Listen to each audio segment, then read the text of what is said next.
commencer par dire que mon plus vieux souvenir, c'était à Sciences Po, quand le grand spécialiste de l'Allemagne expliquait en avril 89 que le mur de Berlin était encore là pendant 50 ans. Voilà.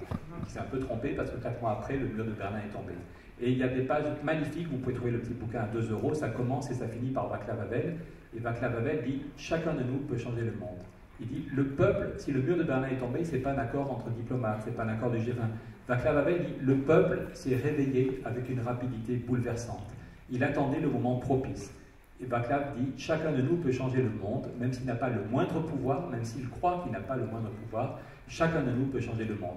Et c'est des pages magnifiques. Et effectivement, moi j'étais à Prague peu de temps après, c'était génial de voir l'ambiance qu'il y avait dans cette ville. C'est des millions d'hommes et de femmes qui sont levés, qui sont mis ensemble au fur et à mesure, qui ont décidé de faire tomber le mur de Berlin, qui ont décidé de faire tomber le système soviétique. Ils sont arrivés sans une goutte de sang. Le problème, c'est que quand vous voyez le dernier film sur la barbarie, comment Hannah Arendt explique comment la barbarie a été possible, elle emploie presque les mêmes mots.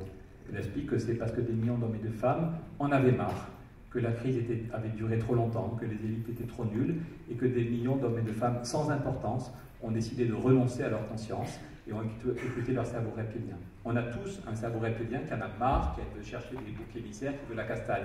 Et donc la question est de savoir, est-ce que c'est le cerveau reptilien qui va gagner, ou est-ce que c'est le cerveau humain? Est-ce que c'est Václav Havel qui aura raison et qu'on va mettre des millions à choisir la liberté et l'humanité, ou est-ce que c'est la barbarie qui accepte parce qu'on en a marre, qui font chier, que les Roms ils sont différents, que les Blacks ils sont différents et que trouver des boucs émissaires ça soulage à court terme. Donc je pense qu'il y a vraiment une course de vitesse pour que tout le débat ne tourne pas autour du Front National, que ce ne soit pas ces solutions entre guillemets qui soient appliquées. Et je pense que si on veut gagner la course de vitesse, il faut être des milliers à s'engager. Donc prenez un moment pour réfléchir et puis on se retrouve tous les manches, en Bretagne comme ailleurs. Bienvenue à Nouvelle Donne si vous voulez vous engager.